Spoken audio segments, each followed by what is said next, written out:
The next step is to learn how to form the subjunctive. And this is a purely mechanical task. After that, we'll get into when to actually use the subjunctive. But first of all, we need to understand and be comfortable with actually forming it.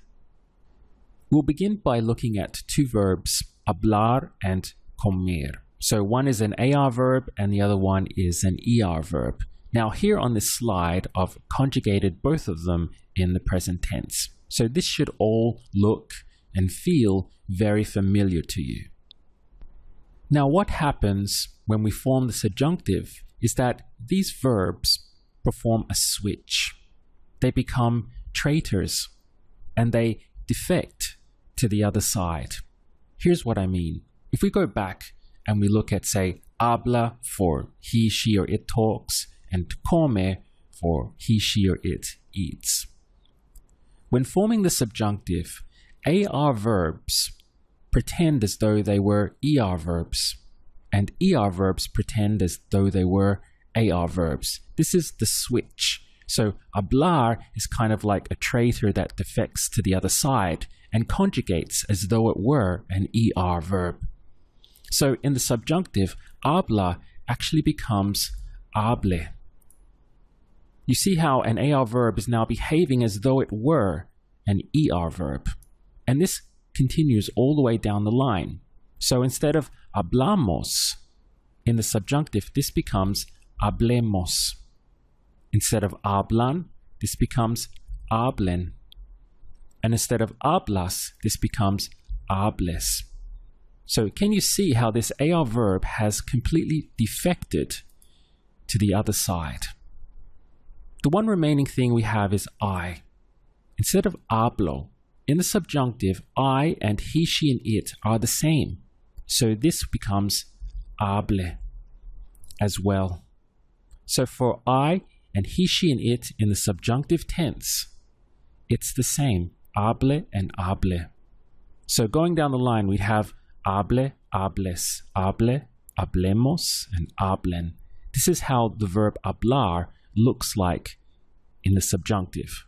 This classic AR verb has defected over to the other side and is conjugating itself as though it were an ER verb.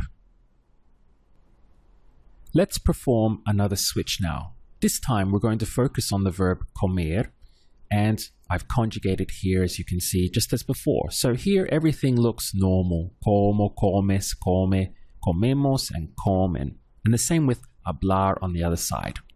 Now, just as hablar defected, comer is also going to defect. So it's going to conjugate itself as though it were an AR verb. So for he, she, or it eats in the subjunctive, this becomes coma.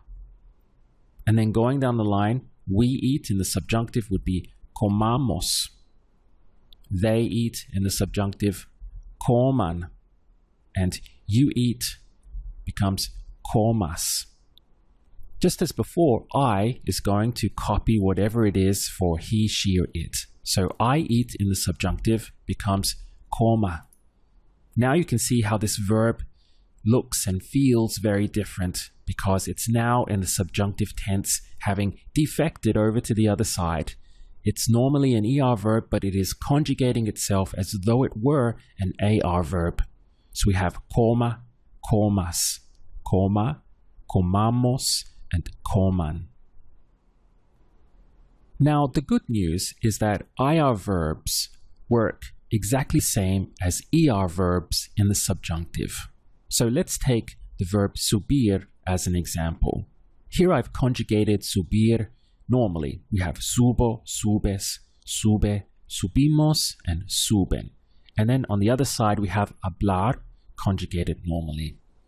Now, just like comer, subir as an IR verb is going to pretend that it is an AR verb. It's going to defect over to the other side, which means that he, she, or it climbs in the subjunctive now becomes suba. Then we climb or we go up, subamos. They climb, suban.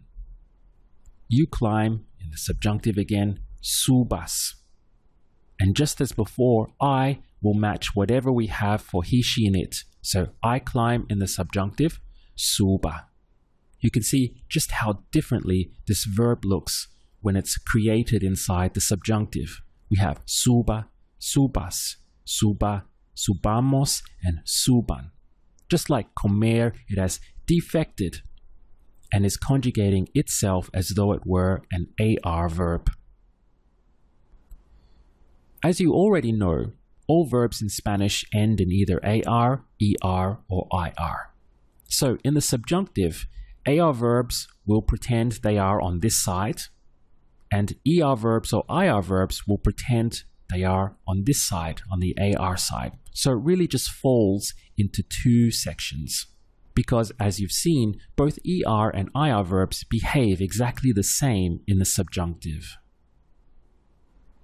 As you can tell, it's extremely important that before attempting the subjunctive, that you are already very comfortable with how regular verbs work in the present tense, that you really have no difficulty in conjugating them and you can do it rather quickly, because in the subjunctive, everything gets switched around.